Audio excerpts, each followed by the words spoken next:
Daniel chapter 1. In the 3rd year of the reign of Jehoiakim king of Judah, Nebuchadnezzar king of Babylon came to Jerusalem and besieged it. The Lord gave Jehoiakim king of Judah into his hand, with some of the vessels of the house of God, and he carried them into the land of Shinar to the house of his God. He brought the vessels into the treasure house of his God. The king spoke to Ashpenaz, the master of his eunuchs, that he should bring in some of the children of Israel, even of the royal offspring and of the nobles, youths in whom was no defect, but well favored, skillful in all wisdom, endowed with knowledge, understanding science, and who had the ability to stand in the king's palace, and that he should teach them the learning and the language of the Chaldeans. The king appointed for them a daily portion of the king's delicacies and of the wine which he drank, and that they should be nourished 3 years, that at its end they should stand before the king. Now among these of the children of Judah were Daniel, Hananiah, Mishael, and Azariah. The prince of the eunuchs gave names to them. To Daniel he gave the name Belteshazzar, to Hananiah, Shadrach, to Mishael, Meshach, and to Azariah, Abednego. But Daniel purposed in his heart that he would not defile himself with the king's delicacies, nor with the wine which he drank. Therefore he requested of the prince of the eunuchs that he might not defile himself. Now God made Daniel find kindness and compassion in the sight of the prince of the eunuchs. The prince of the eunuchs said to Daniel, I fear my lord the king, who has appointed your food and your drink. For why should he see your faces worse looking than the youths who are of your own age? Then you would endanger my head with the king. Then Daniel said to the steward whom the prince of the eunuchs had appointed over Daniel, Hananiah, Mishael, and Azariah, test your servants, I beg you, 10 days, and let them give us vegetables to eat and water to drink. Then let our faces be examined before you, and the face of the youths who eat of the king's delicacies, and as you see, deal with your servants. So he listened to them in this matter, and tested them for 10 days. At the end of 10 days, their faces appeared fairer and they were fatter in flesh than all the youths who ate of the king's delicacies. So the steward took away their delicacies and the wine that they were given to drink, and gave them vegetables. Now as for these 4 youths, God gave them knowledge and skill in all learning and wisdom, and Daniel had understanding in all visions and dreams. At the end of the days which the king had appointed for bringing them in, the prince of the eunuchs brought them in before Nebuchadnezzar. The king talked with them, and among them all was found no one like Daniel, Hananiah, Mishael, and Azariah. Therefore stood they before the king. In every matter of wisdom and understanding concerning which the king inquired of them, he found them 10 times better than all the magicians and enchanters who were in all his realm. Daniel continued even to the 1st year of King Cyrus. Daniel chapter 2. In the 2nd year of the reign of Nebuchadnezzar, Nebuchadnezzar dreamed dreams, and his spirit was troubled, and his sleep went from him. Then the king commanded that the magicians, the enchanters, the sorcerers, and the Chaldeans be called to tell the king his dreams. So they came in and stood before the king. The king said to them, I have dreamed a dream, and my spirit is troubled to know the dream. Then the Chaldeans spoke to the king in the Syrian language, O king, live forever. Tell your servants the dream, and we will show the interpretation. The king answered the Chaldeans, The thing has gone from me. If you don't make known to me the dream and its interpretation, you will be cut in pieces, and your houses will be made a dunghill. But if you show the dream and its interpretation, you will receive from me gifts, rewards, and great honor. Therefore show me the dream and its interpretation. They answered the 2nd time and said, Let the king tell his servants the dream, and we will show the interpretation. The king answered, I know of a certainty that you are trying to gain time, because you see the thing has gone from me. But if you don't make known to me the dream, there is but one law for you have prepared lying and corrupt words to speak before me, until the situation changes. Therefore tell me the dream, and I will know that you can show me its interpretation. The Chaldeans answered the king and said, There is not a man on the earth who can show the king's matter, because no king, lord, or ruler has asked such a thing of any magician, enchanter, or Chaldean. It is a rare thing that the king requires, and there is no other who can show it before the king except the gods, whose dwelling is not with flesh. Because of this, the king was angry and very furious, and commanded that all the wise men of Babylon be destroyed. So the decree went out, and the wise men were to be slain. They sought Daniel and his companions to be slain. Then Daniel returned answer with counsel and prudence to Arioch the captain of the king's guard, who had gone out to kill the wise men of Babylon. He answered Arioch the king's captain, "Why is the decree so urgent from the king?" Then Arioch made the thing known to Daniel. Daniel went in, and desired of the king that he would appoint him a time, and he would show the king the interpretation. Then Daniel went to his house and made the thing known to Hananiah, Mishael, and Azariah, his companions, that they would desire mercies of the God of heaven concerning this secret, that Daniel and his companions would not perish with the rest of the wise men of Babylon. Then the secret was revealed to Daniel in a vision of the night. Then Daniel blessed the God of heaven. Daniel answered, "Blessed be the name of God forever and ever. For wisdom and might are his. He changes the times and the seasons. He removes kings and sets up kings. He gives wisdom to the wise, and knowledge to those who have understanding. He reveals the deep and secret things. He knows what is in the darkness, and the light dwells with him. I thank you and praise you, O God of my fathers, who have given me wisdom and might, and have now made known to me what we desired of you. For you have made known to us the king's matter." Therefore Daniel went in to Arioch, whom the king had appointed to destroy the wise men of Babylon.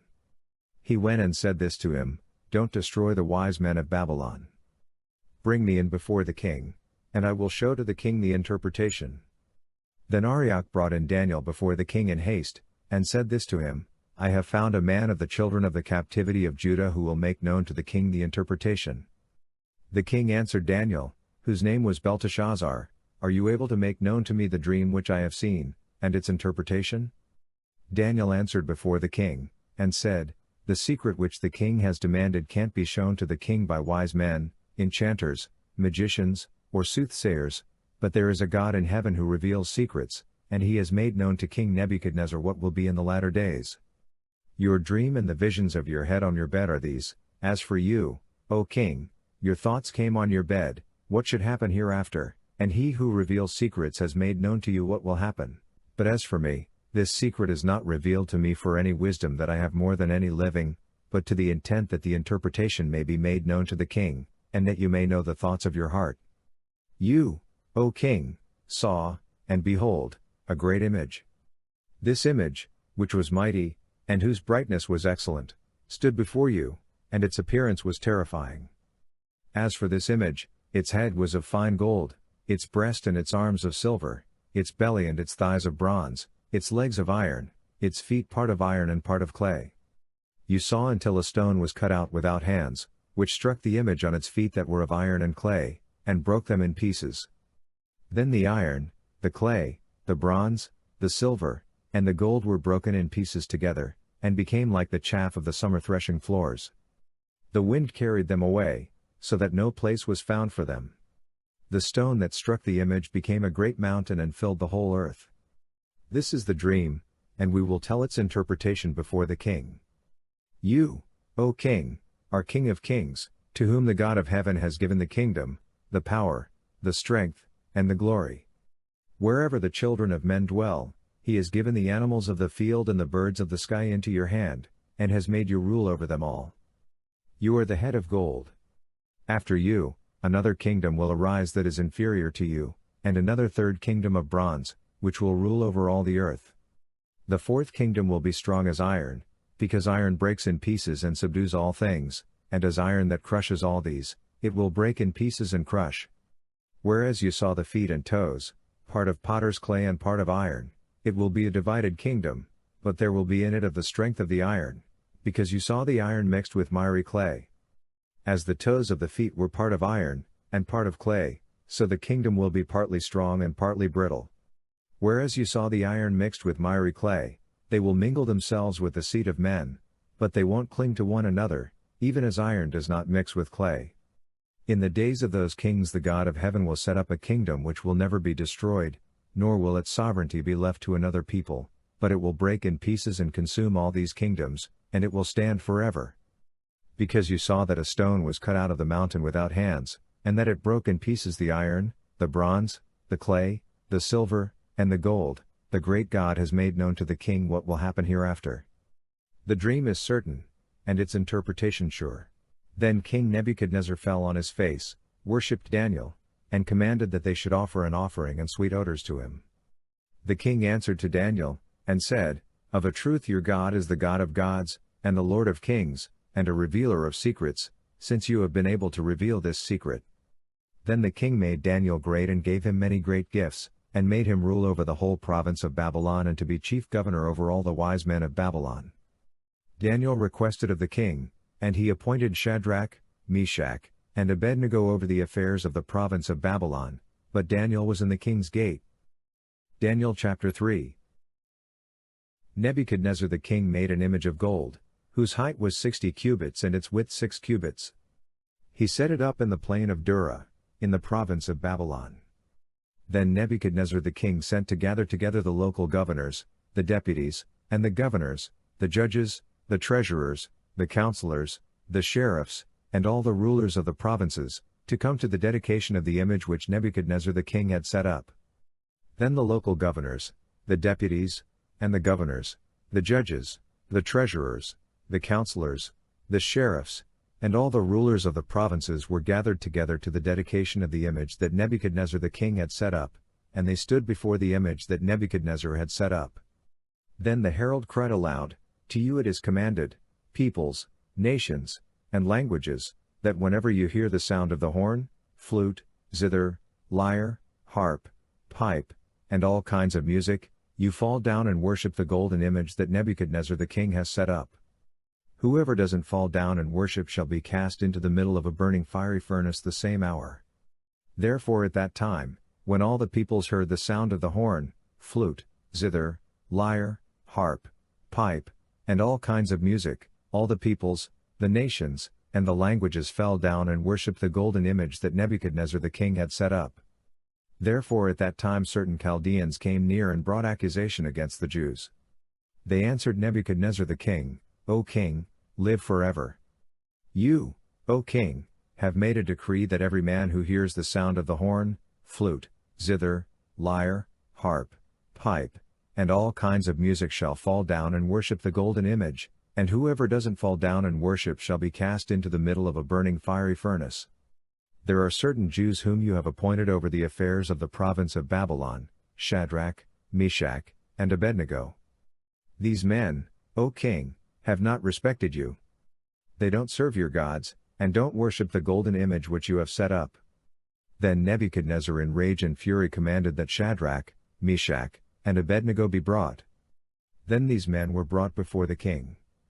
Nebuchadnezzar answered them, Is it true, Shadrach, Meshach, and Abednego, that you don't serve my gods and you don't worship the golden image which I have set up? Now if you are ready whenever you hear the sound of the horn, flute, zither, lyre, harp, pipe, and all kinds of music to fall down and worship the image which I have made, good, but if you don't worship, you shall be cast the same hour into the middle of a burning fiery furnace. Who is that God who will deliver you out of my hands? Shadrach, Meshach, and Abednego answered the king, Nebuchadnezzar, we have no need to answer you in this matter. If it happens, our God whom we serve is able to deliver us from the burning fiery furnace, and he will deliver us out of your hand, O king.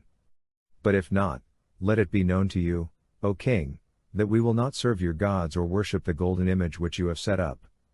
Then Nebuchadnezzar was full of fury, and the form of his appearance was changed against Shadrach, Meshach, and Abednego. He spoke, and commanded that they should heat the furnace 7 times more than it was usually heated. He commanded certain mighty men who were in his army to bind Shadrach, Meshach, and Abednego, and to cast them into the burning fiery furnace. Then these men were bound in their pants, their tunics, and their mantles, and their other clothes, and were cast into the middle of the burning fiery furnace. Therefore because the king's commandment was urgent and the furnace exceedingly hot, the flame of the fire killed those men who took up Shadrach, Meshach, and Abednego. These 3 men, Shadrach, Meshach, and Abednego, fell down bound into the middle of the burning fiery furnace. Then Nebuchadnezzar the king was astonished and rose up in haste. He spoke and said to his counselors, Didn't we cast 3 men bound into the middle of the fire? They answered the king, True, O king. He answered, Look, I see 4 men loose, walking in the middle of the fire, and they are unharmed. The appearance of the 4th is like a son of the gods. Then Nebuchadnezzar came near to the mouth of the burning fiery furnace. He spoke and said, Shadrach, Meshach, and Abednego, you servants of the Most High God, come out, and come here. Then Shadrach, Meshach, and Abednego came out of the middle of the fire. The local governors, the deputies, and the governors, and the king's counselors, being gathered together, saw these men, that the fire had no power on their bodies. The hair of their head wasn't singed. Their pants weren't changed. The smell of fire wasn't even on them. Nebuchadnezzar spoke and said, Blessed be the God of Shadrach, Meshach, and Abednego, who has sent his angel and delivered his servants who trusted in him, and have changed the king's word, and have yielded their bodies, that they might not serve nor worship any god except their own God. Therefore I make a decree that every people, nation, and language which speak anything evil against the God of Shadrach, Meshach, and Abednego shall be cut in pieces, and their houses shall be made a dunghill, because there is no other God who is able to deliver like this.